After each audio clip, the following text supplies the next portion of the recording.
Welcome to the Industry Angel Podcast. We hear from the best business minds across the globe, entrepreneurs, social influencers, marketing mavens, and sales rock stars. We've got them all. Here comes your weekly dose of inspiration with your host, Ian Farah. Welcome to episode 190 of the Industry Angel. Thank you for joining us once again. We've got another great guest for you on this episode, one of our speakers from our recent live stream. But before that, we've got some news and some shout outs. So this year, Northumbrian Water are bringing back their free innovation festival for 2020. And this time it's fully digital. It's taking place all online from the 14th to the 17th of September. There's sprints, hacks, dashes, celebrities, lightning talks and music and comedy, you name it. They have it. So thousands of people are joining from all across the world to virtually collaborate and tackle complex societal and environmental issues, including senior business leaders, leading organizations, and key Northeast businesses. So if you'd like to play your part in helping the world to build back better, register for your free ticket at innovationfestival.org. So thanks again for all your messages across the various channels. Stefan Craggs sent a great email, actually, really inspiring email. Lots of great feeling in there, so thanks, Stefan. Tristan Bailey from the Cliff Notes podcast, check it out. Thanks for your support, Tristan. Olivier Day, Patricia, thanks for all your support and all your wisdom. Much appreciated. We've got some great reviews coming through, predominantly on Apple Podcasts. That seems to be the weapon of choice for a lot of you. So Clarice, Ridiculous Pat, Caveat, Red Handbag, all these lovely handles, all your names. Thanks so much for a review, because review really helps promote the show, get found, and lets us get amongst the big boys, isn't it? All these big broadcasting studios and we're indie casters. We need your support. So whip your phone out right now. Take it out of your pocket. Take it out of your wherever it is. And scroll up and just leave a review. Obviously 5 stars, because it really does help. So thanks so much for reviews. Natasha McDonough from Sunderland and Mark Edmondson, thanks. You got in touch via LinkedIn. All these different channels. Mark Rowe, you got in touch on Twitter, which is great. I think Mark's been listening to the back catalogue. Claire Proctor, who's studying for a PhD. Claire has been supporting all the live streams. And in terms of live streams, on Thursday, the 27th of August at 6 p.m. BST, we will be live with another great interview. So thanks again for dropping me a line. I'd love to hear from you. Okay, then let's hear from today's guest. So Jeni has recently started Networking KnoWho. Jeni, tell me off if I got that wrong. KnoWho. She's been working really hard during lockdown to create some fantastic courses on networking to ensure that we're networking with impact, I would say. What I'm going to do is I am just going to bring our Jeni in, because I know she's in the green room. So Jeni, I'm going to throw you in. Hi, Ian. How are you? I'm good because this is just a small one. This is only like 3 guests, and this is a doddle. This is a walk in the park. Like what? Like 20 hours or something ridiculous in a row? So like, what's this? Like 2 hours? Easy. This is getting a bit silly, because this is the second week we've been live. You can't keep away from us. It's my charisma, my natural charm. You just keep inviting us back. That's what it is. It's all of that. It's all of that. I tell you why I did want you, because you added so much value to what we did last week. We went live in a closed group to a bunch of university students, and I loved what you inspired them to do, because I think when you first leave uni or your studies, or even actually the corporate world, to start off on your own business journey, sometimes you start with a blank canvas, don't you, of a network. You don't, your little black book is literally just blank, and you need to start somewhere. So you've just launched this new company, Jeni, and you've got a passion for networking. Networking KnoWho? Know-how? KnoWho? KnoWho, yeah. It's like Brangelina, when like you're know who, know how, know who. See what I did? I see what you did there. Yeah. How long did it take you to come up with this? I don't know. I'll probably rebrand in a year. It'll be fine. Yeah, Networking KnoWho. Yeah, just launched. Yeah, in lockdown of all times. So that's been interesting. I had an email yesterday of somebody who launched during lockdown as well, and I was like, "Good on you, fair play." Yeah, I think there's going to be quite a few. Quite a lot of businesses. There's going to be a lot of babies out of lockdown, but there's going to be a lot of businesses as well. Yeah. I agree, because a lot of people are furloughed, aren't they? And they might be getting 80%, or if the employer tops them up, then 100%.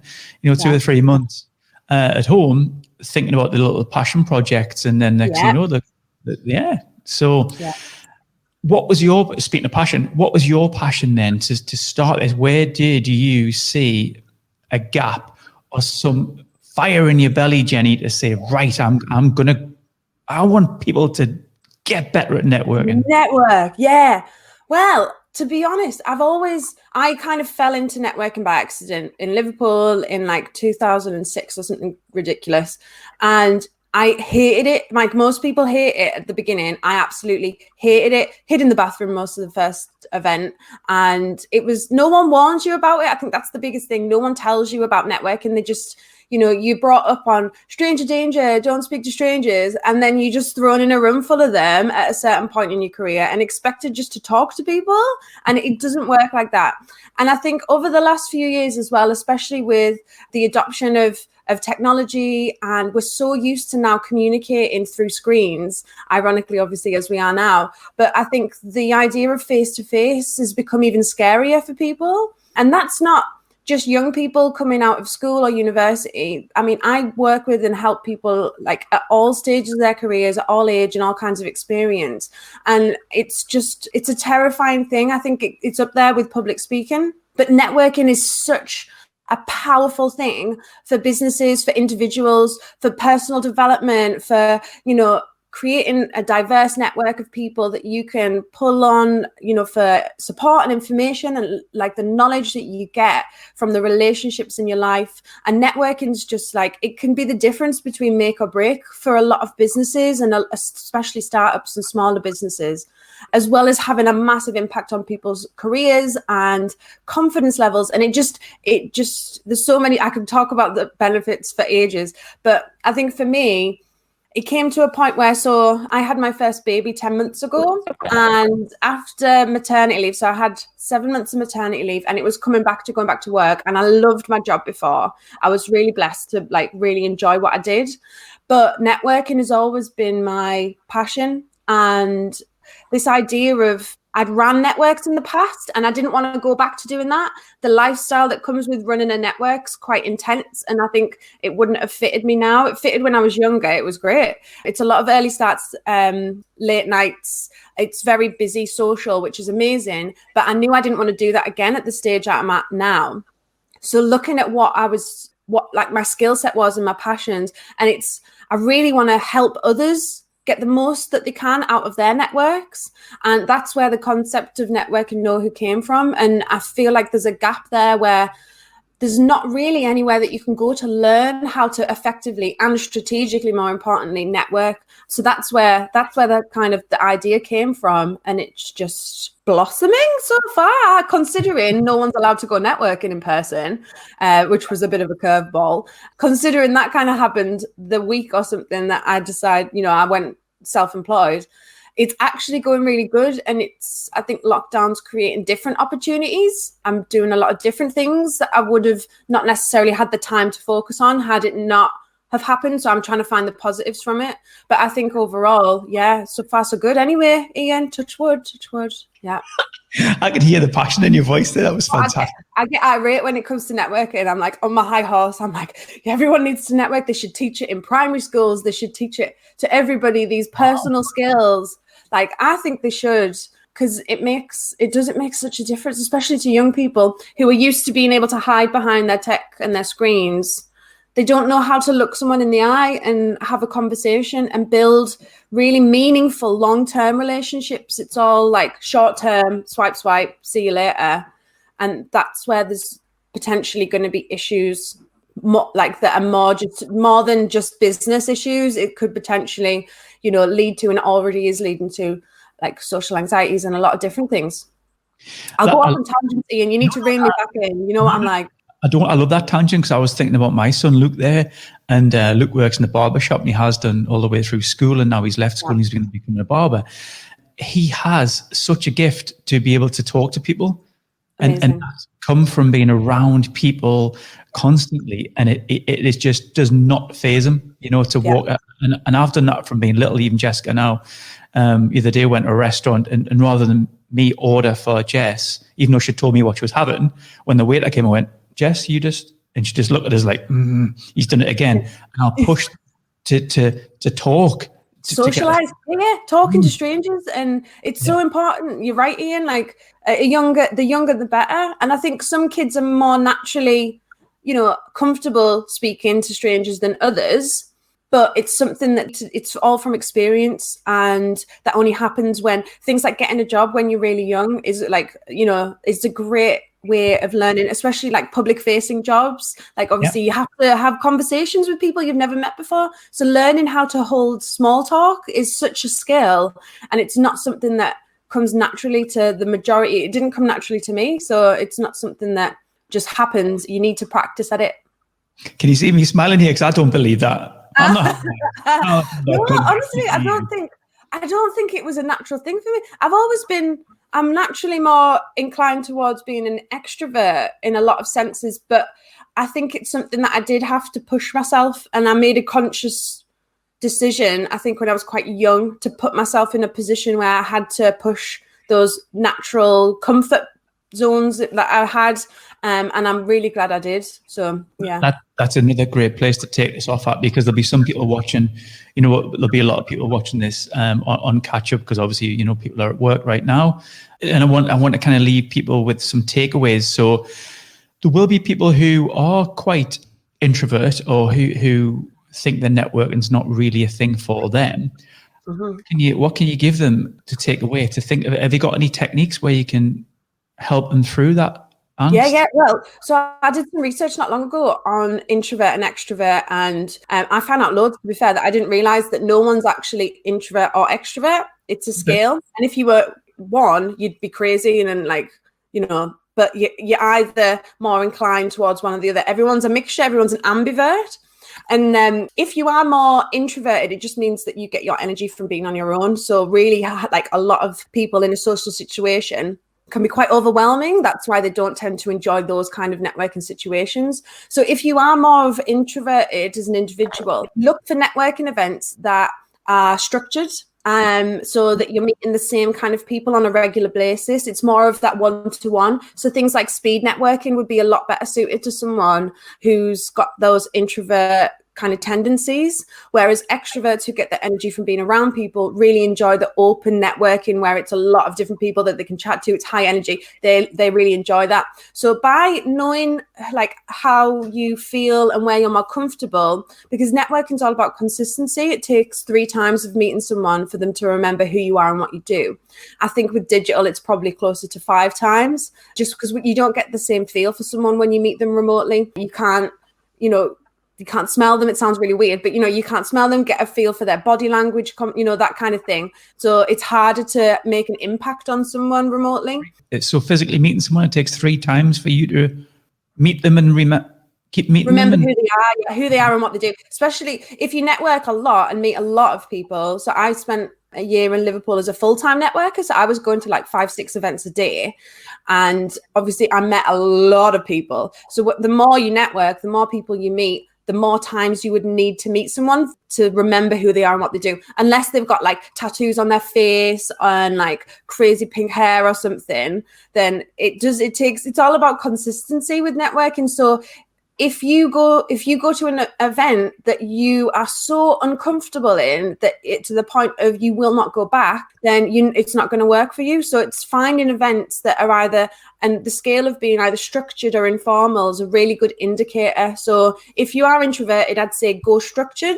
Try those events where you get more of a one-to-one situation. Whereas if you're extroverted, the social gatherings, the coffee, the evening drinks, kind of informal networking will be more your style. So it's trying to find ones that suit you. You talk about crazy pink hair. Do you recommend standing out? I remember seeing a chap who sold light bulbs, I think. I think you might be in the northeast, into office blocks, change all the lights to LED lights, and he literally wore a bowler hat with a light bulb on the top. Oh my gosh, I love him. I love people like that. I mean, you can see that I'm talking about him right now. So that is his job. That was years ago, right? So do I need to have crazy pink hair? You don't need to, Ian, no. I think it totally depends on the business and your personal brand. Networking's a lot about building your personal brand, and that can be visually, it can be how you manage your relationships and nurture them. It's how you manage your social media. But when it comes to like standing out, I always say to people, just be who you are and dress how you're comfortable and what reflects you and your personal and professional brand. So I think especially when I started out in networking, I always felt like you had to wear a suit because it was a business situation, whereas that is so far removed. I mean, I've been networking 14 years and I still don't own a suit, and I'm doing all right. So you don't need to buy a suit. And if everyone else in the room is wearing like a black or grey or navy suit, wear something red and stand out. So it doesn't have to be a bowler hat with a light bulb on. But if you've got, if you want to wear, so there's a lady from the northeast whose brand is like a purple color, and she always wears something purple, and it just really sits with me because I'm quite a visual person. So it that kind of reinforces her business brand as well. So yeah, wear something colorful, but wear something that reflects who you are, because networking's about building relationships. And if you try and be someone you're not, people are going to struggle to trust you. The best thing you can do is just be yourself. Let's talk about bad networkers. Okay. Oh. Yeah. Now, I want people watching this to not be a bad networker, and that's why you started your business. So let's give them some tips, because we've been there, haven't we, Jeni? We have. With somebody where they've got a back pocket full of business cards, and it really makes you feel cheap when you watch them go around the room dishing that business card out. Oh, just going, here you go, have a card. Yeah. Where do I start with that? Where do I start? What would you say? What would you say to that person who's scattergunning? Oh, so I think the big mistake or the preconception that people have with networking is that you have to go to an event and make a sale. And that's the last thing that you should go into an event thinking about. If you can go into an event thinking about what you can learn from the people that you're going to meet, it will completely change. For me, like, networking for knowledge is the most powerful form of networking. So go into a networking event with the mindset of trying to learn from other people will mean that you won't put them off by being salesy, because that's not what you're there for. You're going to ask better questions. You're going to be a better listener. You're going to actually come away with some knowledge that can make you a better person or better at your business. And you're going to really start these relationships off on such a strong foundation, because again, it's the long game. The likelihood of you going into a networking event and you build websites and you meet someone and they say, well, I need a website, and we're like, brilliant, let's do business. You need to build trust. These people need to know you as a person, know your business. They need to like you, and they need to trust you before they're going to do work with you, especially when it's a higher value product or it's a more emotive product. If you're selling pencils, then you might go to a networking event and someone needs a pencil and they'll buy it because it's maybe a few pence. Whereas, the higher value ticket items, the higher you go, the more trust people need before they'll commit to working with you. And the more trust they need with you before they'll recommend you within their network. So that's what it's all about. It's not about going to an event to make one sale and being pushy with it.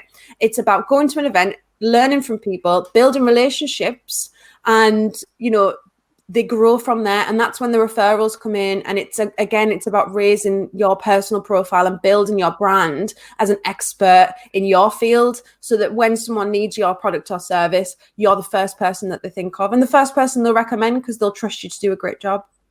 So the higher value, the more trust, and also the more touch points, Jeni. So maybe you might have to meet that person more times before you invest so much in them or in their business. You're going to have to.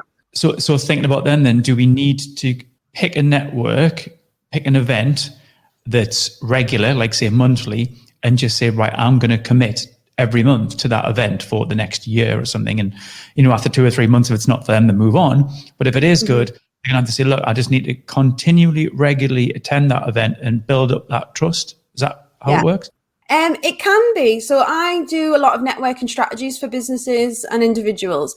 And the strategic side's so important and it's so valuable because when it comes to that return on investment, people often don't realize how much they're investing in networking. And you're right, it is all about that consistency. But finding the right events for you, yes, it's going to be partly to do with what you're comfortable with because you do need that consistency. But it's also going to come down to who your target market is and what your goals from your networking activities are. And based on your price point is going to have an effect on where you should network. So as a kind of brief, quick overview, if you are going to free events that there's no commitment to join any kind of networking organization, there's no financial commitment, there's no kind of financial commitment to attend, the free events, especially if there's food, will attract the smaller sole trader businesses. They'll attract people that are just starting out in their networking journey because they're not ready to commit financially to networking. Whereas once you start adding on commitment through financial membership fees and the cost to actually physically attend, when you start doing that, you tend to meet businesses who are a bit more established. As you move even further through the ecosystem, there's networking organizations that have criteria to join. So you can't just pay a fee and become a member. You have to be either part of an industry or turn over a certain amount. And again, it changes the delegates. So thinking strategically about who you want to meet and who you want to build relationships with, then that's where you need to start thinking about what events you're attending. A big indicator is going to be the cost and the commitment, but also the topic. So if there's seminars, look at the topic of the seminar and think who's going to be interested in that. And then they're the events that you should be going to, and you should be going regularly. And looking at the event hosts themselves. So obviously at the minute we're all networking remotely. So by looking at who's hosting the event and where they're geographically based, that'll give a really good indicator on who the delegates are going to be and where those delegates are going to be based as well. So if you want to build relationships in Cumbria, you should attend a remote networking event hosted by a business based in Cumbria because that's where their network's going to be from, and that's most likely where they're going to attract delegates from.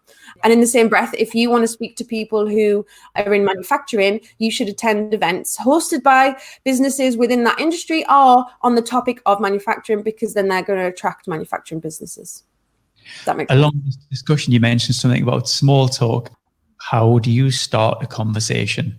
Oh, just literally, hi. Who are you? What do you? Not who are you? What? I don't know why I said that. I've never said that. I'm like, who are you? That poor person who run for the hills. Just go on. Hello.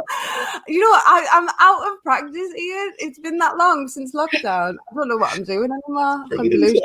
Okay, so hello. Saying hello. We haven't met yet.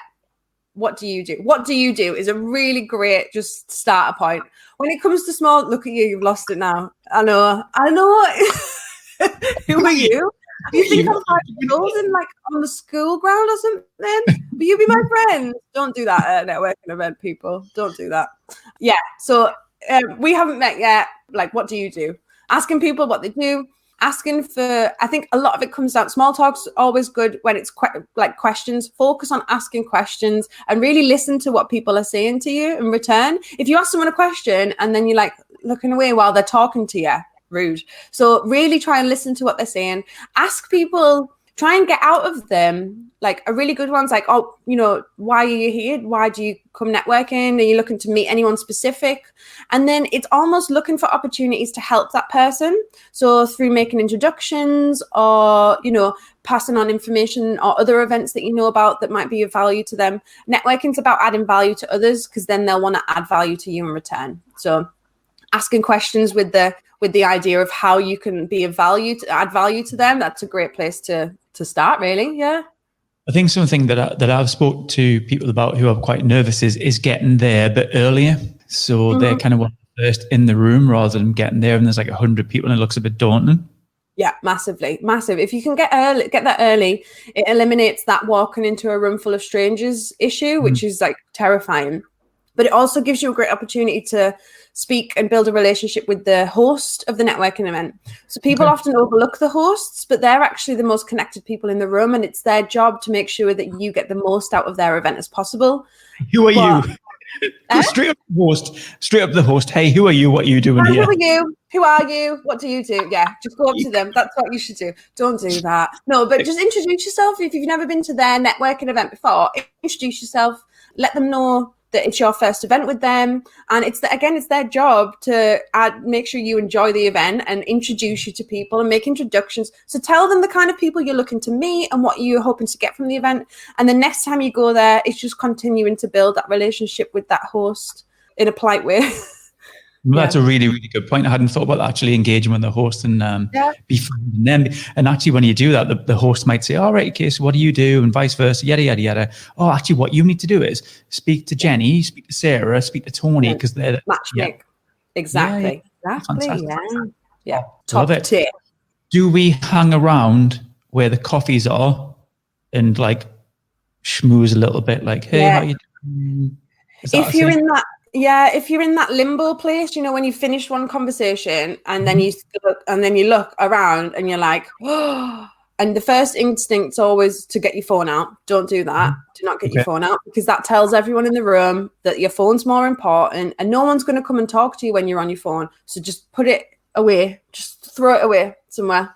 And then if you're not comfortable just standing in a room with your coffee and looking around, waiting to make eye contact or get into a new conversation, the coffee bar area is a great place to go and top up your beverage and just have a little chat, because you're like, oh, can I pass you the milk? Oh, it's busy this morning. Traffic was a nightmare. That kind of awkward small talk. But the coffee station is a great place to do it, because that's where other people go to do the same thing. So the stragglers tend to come and be drawn to the caffeine. Yeah.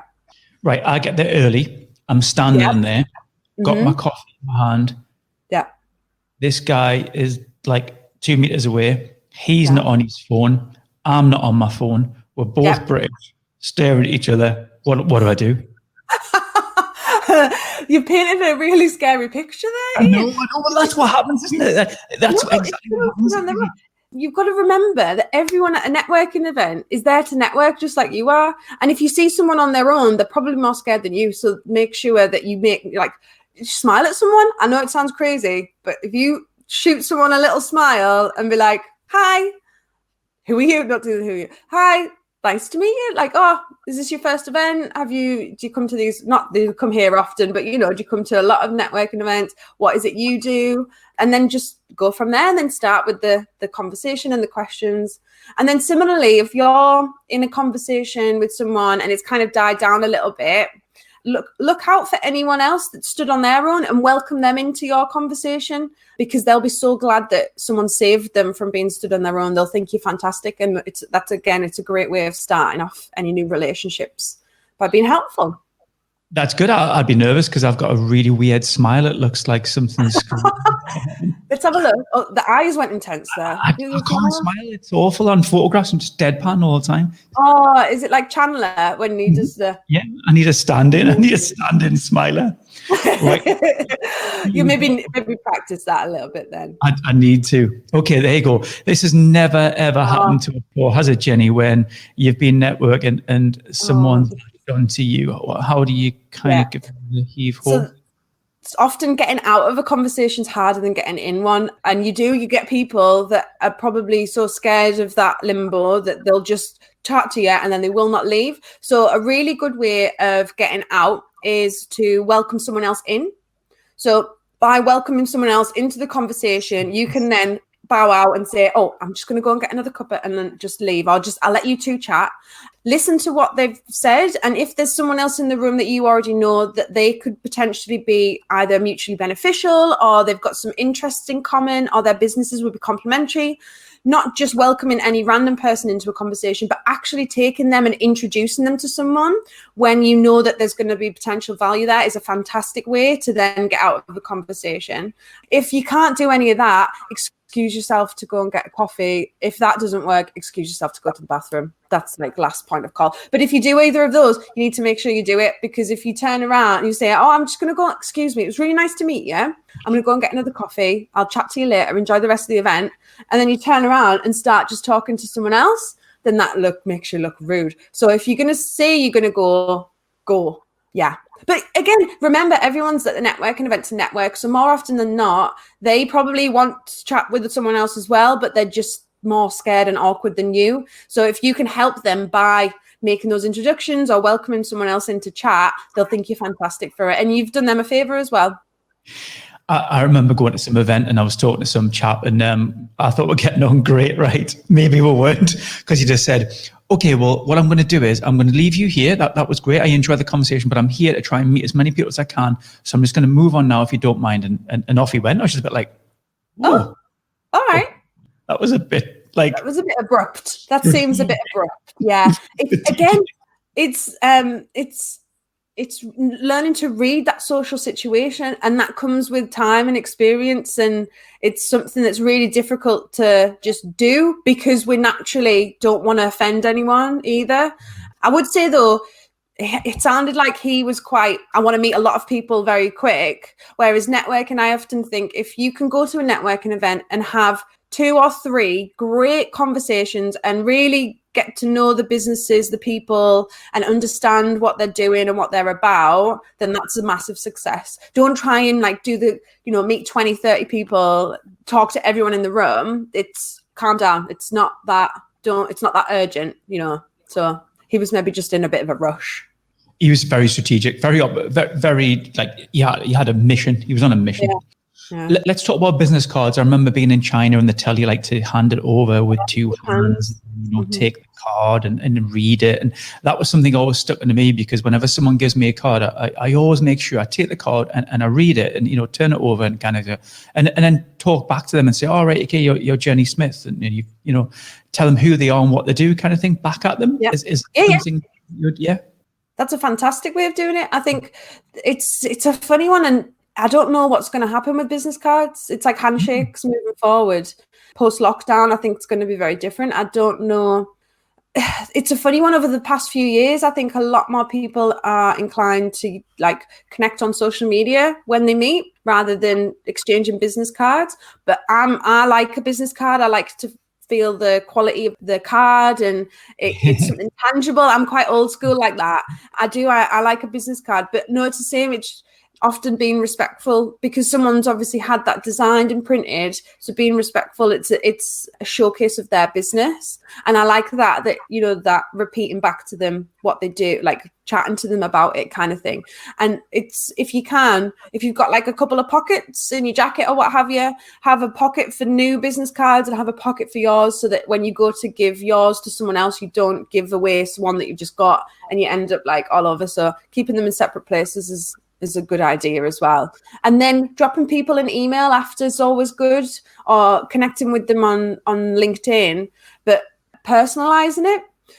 By sending someone an email, it gets your details into their inbox, which means they can't lose them, whereas people can lose business cards. So if you can act on that, use the business card as a way in of then engaging digitally, following on. I think it's always a good idea. That's a top tip, having 2 pockets. I always do that, and giving someone, I've just met that person, but I'm just going to give you his card. I know, and then you're like, I've got all my cards and no one else's. Yeah. So keeping them. And also, somebody said to me as well, it's just mad this, don't wipe your bum with someone's business card. I don't know why you would need to point that out, Ian. I don't know why someone would feel the need to tell you not to do that. It's putting it in the back pocket of your trousers. It's right. It looks a bit weird. Oh, yeah. No, I've never thought of that. There you go. You can use that one. There you go. I'll add that onto my slide deck. Thanks, Ian. Do not wipe your ass with a business card. Top tip. Can we see us at 11:30? I would just did it. Yeah, it's Friday. Of course you can. Yeah. Exactly.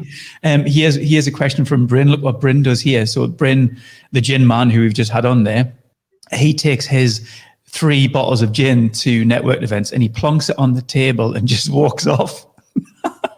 Fair play. Let's get him in there. Yeah. Does he just at any event, like at any networking event, he just puts the gin, like breakfast and that? You've got your bacon sarnies and then a shot of gin.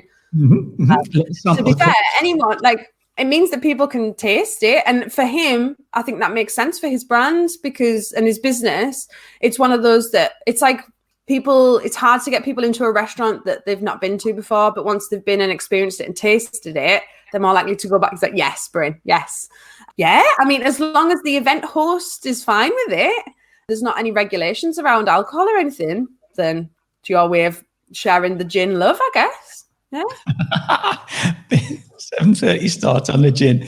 Let me ask you about something that you touched upon there. You said you were like a kind of a professional networker for quite a long time, always out, right? And you and I will meet a lot of people, and I don't know about you, but I'm even working in sales, you know, I'm not very good with names and stuff like that, right? How do you have you got any techniques? Do you kind of link people like Bryn the Gin Man? All right, okay, that was a link. Like, have you got any? But I do like that. I'd like that, Bryn the Gin Man.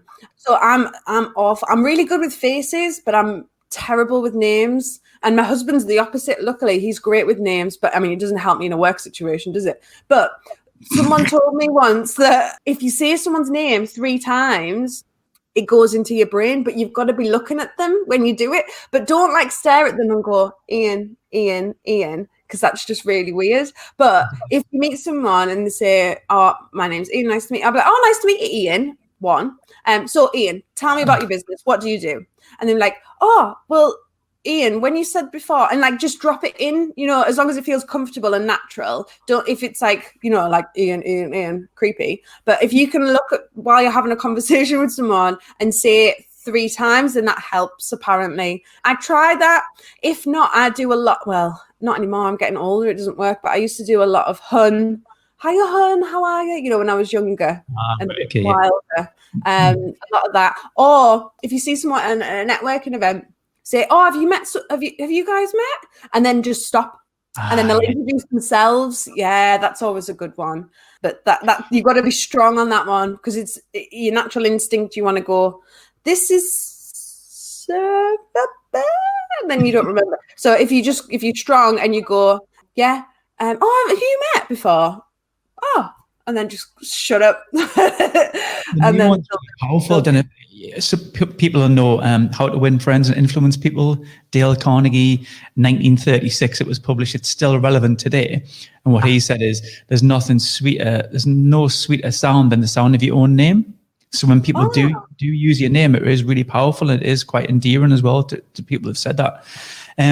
Unless your name's Candyman, right? And you can't. No, don't do that 3 times. Don't do that. Big no. Yeah, that's going in the slide deck as well.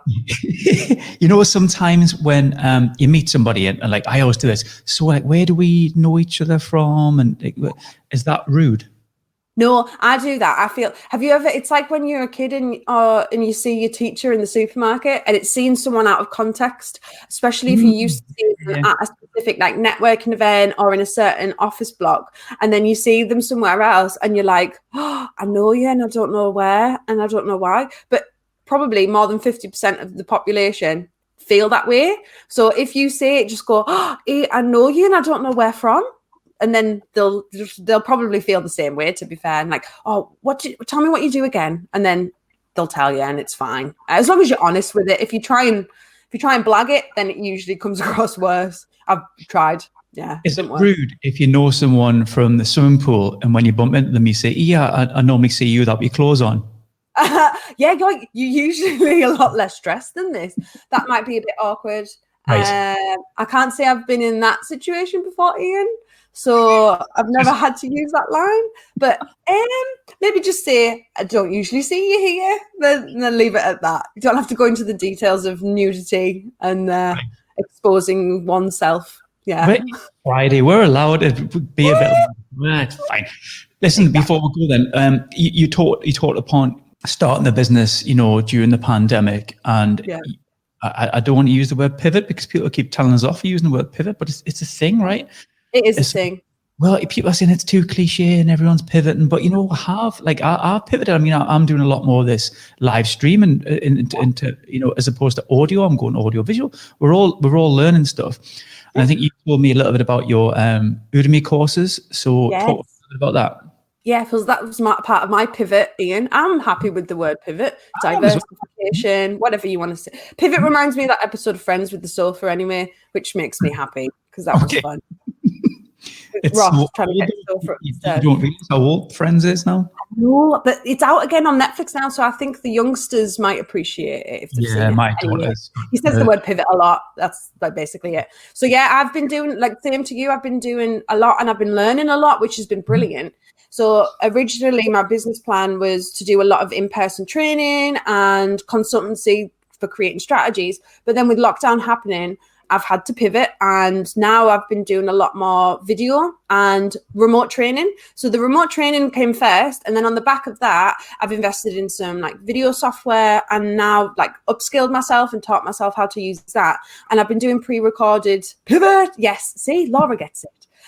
Been doing some pre-recorded video training, which has been amazing, and I've learned so much. And it gave me the confidence to then look and see, right, because it's more time efficient rather than delivering a course over and over. If I can pre-record it, I can then sell that course repeatedly and reach a massive, it's open to anyone in the world now, which is, amazing, because I want to help as many people as I can.